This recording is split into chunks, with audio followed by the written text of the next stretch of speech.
आप अपनी एसआईपी रोक सकते हो लेकिन म्यूचुअल फंड चार्जेस नहीं। हर म्यूचुअल फंड का एक एक्सपेंस रेशियो होता है, usually which ranges from 0.1% to 2%। क्या आपको पता है कि ये एक्सपेंस रेशियो कौन से वैल्यू पर लगाया जाता है? एक्सपेंस रेशियो आपके टोटल वैल्यू इन्वेस्टेड पर लगाया जाता है, ना सिर्फ आपके एसआईपी अमाउंट पे। एक एग्जांपल से समझते हैं। अगर आप हर महीने 10,000 रुपए की एसआईपी करते हैं तो आपके पूरे साल का invested value becomes 1,20,000।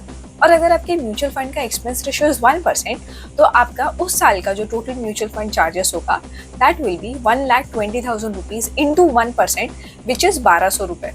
Coming to second year, अगर आप अपनी 10,000 रुपए की एसआईपी कंटिन्यूड रखते हैं तो आप जो अगले साल पैसे इन्वेस्ट करोगे दैट विल अगेन बी 1,20,000। अब आपका जो टोटल अमाउंट इन्वेस्टेड है, which is amount invested in first year plus amount invested in second year, that will be 2,40,000 rupees. अब सेकेंड साल के एंड में जो एक्सपेंस रेशियो लगेगा that will not be on the amount invested in second year, but it will be on amount invested in first year plus the amount invested in second year. तो 1% लगेगा 2,40,000 rupees पे, and your charges for second year will be 2,400 rupees.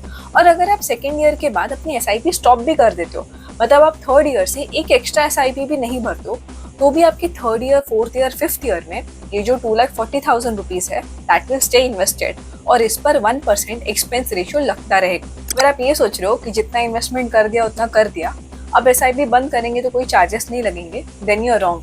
Expense ratio is always levied on the total amount invested and not on your monthly SIP amount. SIP तो हर कोई कर लेता है, लेकिन mutual fund के एक्सपेंसेस समझना आपको एक स्मार्ट इन्वेस्टर बनाता है।